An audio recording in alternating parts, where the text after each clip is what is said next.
नमस्कार दोस्तों, किरण क्लासेज में आपका स्वागत है। दोस्तों आज हम जनरल नॉलेज के बारे में पढ़ेंगे जो आपकी सभी प्रतियोगी परीक्षाओं के लिए बहुत ही इम्पोर्टेंट टॉपिक है।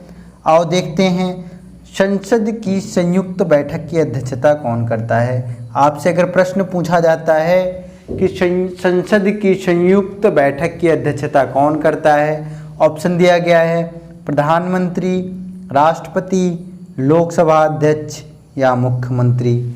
या आपके पास चार ऑप्शन हैं। आपको क्वेश्चन दिया गया है संसद की संयुक्त बैठक की अध्यक्षता कौन करता है, आपको उत्तर देना है।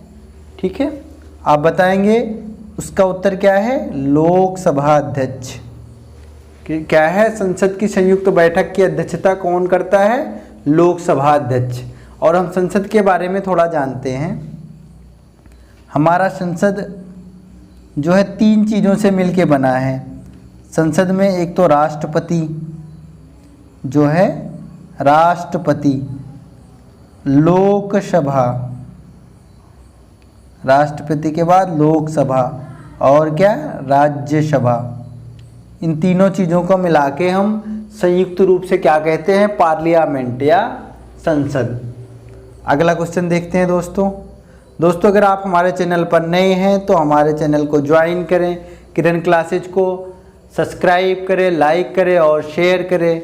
बेल आइकन दबाना ना भूलें जिससे आपको हमारे अगली वीडियो की नोटिफिकेशन मिलती रहे। आगे देखते हैं दोस्तों, अगला क्वेश्चन दिया गया है भारत गणतंत्र कब बना। 26 जनवरी 1950, 26 नवंबर 1949, 15 अगस्त 1947, 15 अगस्त 1952। भारत गणतंत्र कब बना, 26 जनवरी 1950 को। और 26 नवंबर 1949 को क्या है, इस दिन हमारा संविधान बन के तैयार हुआ था। इसको हम संविधान दिवस के रूप में भी मनाते हैं। 26 नवंबर 1949 को संविधान दिवस के रूप में भी मनाते हैं। इस दिन क्या हुआ था, हमारा संविधान बनकर तैयार हुआ था। लागू कब हुआ था पूर्णतः, 26 जनवरी 1950 को। 15 अगस्त 1947 को हमारा देश आज़ाद हुआ था। ठीक है, आगे देखते हैं दोस्तों। जैसे दिया गया है भारतीय संविधान में मौलिक कर्तव्य कब सम्मिलित किए गए, 1971, 1977, 1976, 1985। भारतीय संविधान में जो मौलिक कर्तव्य सम्मिलित किए गए थे 1976 में सम्मिलित किए गए थे। किस संविधान संशोधन के द्वारा, 42वां संविधान संशोधन था ये। कौन सा, 42 संविधान संशोधन के द्वारा। इसे हम क्या कहते हैं, 42 संविधान संशोधन को, इसे हम लघु संविधान भी कहते हैं। क्या कहते हैं हम, लघु संविधान भी कहते हैं 42 संविधान संशोधन को। ये हमारे किस में हैं, भाग 4 में जोड़े गए थे। कौन से, मौलिक कर्तव्य भाग 4 में। कहाँ पे, अनुच्छेद 51A में, 51A में जोड़े गए थे हमारे मौलिक कर्तव्य। आगे देखते हैं दोस्तों, पंचायती राज प्रणाली में महिलाओं को कितनी प्रतिशत सीटें आरक्षित की गई हैं। जो हमारी पंचायती राज व्यवस्था है इसमें महिलाओं को कितने परसेंट आरक्षण दिया गया है, 50%, 47%, 33% और 37%। जो पंचायती राज प्रणाली में महिलाओं का आरक्षण जो है 33% है।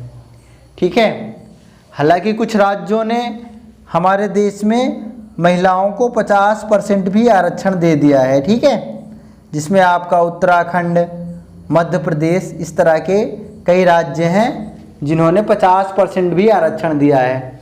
लेकिन हमारे संविधान में जो वर्णन है 33% आरक्षण देने का विधान है। ठीक है, अगला क्वेश्चन देखते हैं दोस्तों। जो भारत में मंत्रिमंडल है सामूहिक रूप से किसके प्रति उत्तरदायी होता है, जवाबदेही या उत्तरदायी जो हमारा मंत्रिमंडल है किसके प्रति जवाबदेही होता है, संसद को, लोकसभा को, जनता को या राष्ट्रपति को। जो मंत्रिमंडल है हमारा सामूहिक रूप से लोकसभा को उत्तरदायित्व होता है, उसका लोकसभा पे उत्तरदायित्व होता है जो हमारा मंत्रिमंडल होता है। ठीक है, आगे देखते हैं दोस्तों। अब देखो, उच्च न्यायालय के न्यायाधीशों की नियुक्ति करते हैं। उच्च न्यायाधीश के न्यायालयों की नियुक्ति कौन करता है? सर्वोच्च न्यायालय करता है, प्रधानमंत्री करते हैं, राष्ट्रपति करते हैं या मुख्यमंत्री करते हैं। उच्च न्यायालय के जो न्यायाधीशों की नियुक्ति करते हैं राष्ट्रपति करते हैं, और सर्वोच्च न्यायालय के न्यायाधीशों की नियुक्ति कौन करता है? उन्हें भी राष्ट्रपति करते हैं। और प्रधानमंत्री की नियुक्ति कौन करता है? प्रधानमंत्री की भी नियुक्ति राष्ट्रपति करते हैं। ठीक है, प्रधानमंत्री की नियुक्ति राष्ट्रपति कैसे करते हैं? जो बहुमत दल का नेता होता है, जो लोकसभा में बहुमत दल का नेता होता है, उस व्यक्ति को प्रधानमंत्री के रूप में राष्ट्रपति नियुक्त करते हैं। ठीक है, आगे देखते हैं दोस्तों। भारतीय गणतंत्र में राज्य की सदस्यता है, अनिवार्य है, ऐच्छिक है, स्थायी है, पसंद है। जो भारतीय गणतंत्र में राज्य की सदस्यता है ये अनिवार्य सदस्यता है। ठीक है, आगे देखते हैं दोस्तों। निम्नलिखित में से कौन सा राज्य का घटक नहीं है? सत्ता, जनता, भूभाग, शासन। इसमें कौन सा घटक नहीं है? जो सत्ता है ये राज्य का घटक नहीं है। राज्य के 4 घटक होते हैं, उसमें आपका जनता होता है, भूभाग होता है, शासन होता है और संप्रभुता होती है। ठीक है, किसी राज्य के 4 घटक हैं, जनता, भूभाग, शासन और संप्रभुता, और राज्य का घटक नहीं है सत्ता। ठीक है, आगे देखते हैं दोस्तों। भारत का राष्ट्रीय जलीय जीव है। भारत का राष्ट्रीय जलीय जीव कौन सा है? मछली, कछुआ, डॉल्फिन या मगरमच्छ। जो भारत का राष्ट्रीय जीव है डॉल्फिन है। ठीक है, अगला प्रश्न देखते हैं दोस्तों। भारत में सर्वाधिक सौर ऊर्जा का उत्पादन होता है। अगर ऐसे आपको प्रश्न नहीं आते तो इसमें आपको ऑप्शन देख के हमेशा उत्तर लगाना, क्योंकि सौर ऊर्जा का मतलब जो सूरज से ऊर्जा प्राप्त होती है, तो आपको ये देखना पड़ेगा सबसे ज़्यादा गर्मी कहाँ पड़ती है। इन राज्यों में सबसे ज़्यादा गर्मी कहाँ होती है? जैसे राजस्थान, गुजरात, केरल या तमिलनाडु। सबसे ज़्यादा गर्म प्रदेश हमारा कौन सा है? राजस्थान। तो सबसे ज़्यादा क्या होगी? सौर ऊर्जा का उत्पादन राजस्थान में होगा। ठीक है, सर्वाधिक सौर ऊर्जा का उत्पादन भारत में कहाँ होगा? राजस्थान में। अगला क्वेश्चन देखते हैं। पवन ऊर्जा का सबसे अधिक उत्पादन करता राज्य कौन सा है? पवन ऊर्जा के लिए भी आप थोड़ा सा ऑप्शन में देख सकते हैं, जैसे तमिलनाडु, पंजाब, मध्य प्रदेश, झारखंड। जैसे आपको देखना, चक्रवात या आंधियाँ कहाँ सबसे ज़्यादा चलती है? पवन मतलब हवाएं, सबसे ज़्यादा हवाएं कहाँ चलती हैं? आपको ये देखना है ऑप्शन बी। पवन ऊर्जा का सबसे बड़ा उत्पादक राज्य जो है तमिलनाडु है। पवन ऊर्जा का सबसे बड़ा उत्पादक राज्य कौन सा है? तमिलनाडु। अगला क्वेश्चन देखते हैं। परमाणु ऊर्जा नियामक बोर्ड का मुख्यालय कहाँ है? बंगलुरु, भुवनेश्वर, भोपाल या मुंबई।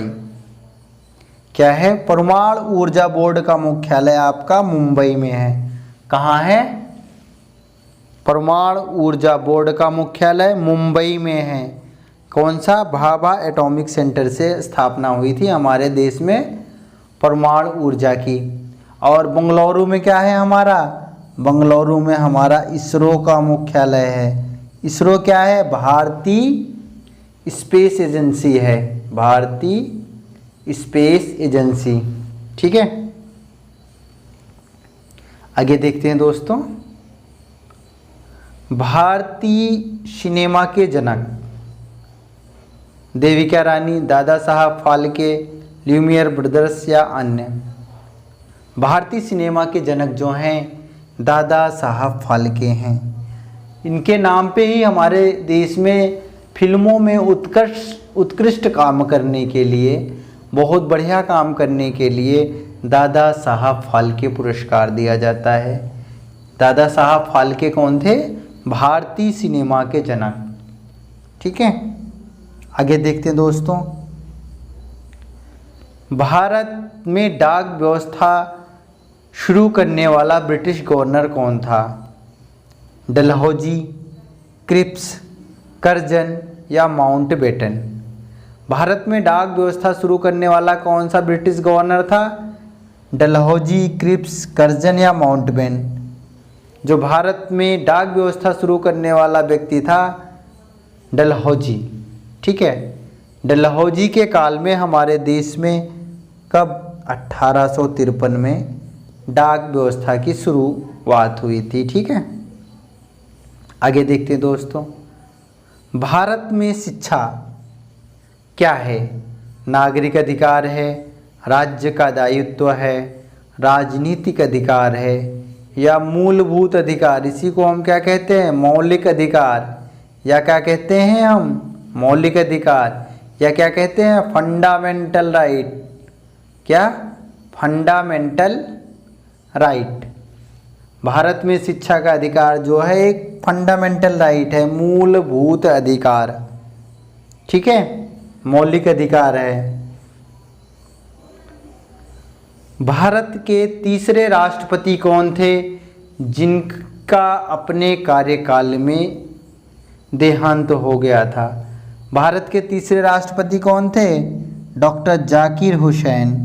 कौन थे? डॉक्टर जाकिर हुसैन। इनका अपने कार्यकाल में ही देहांत हो गया था।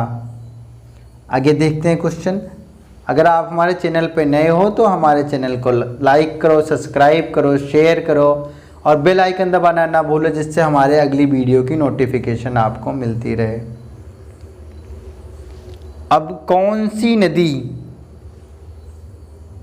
दक्षिण भारत की गंगा कहलाती है?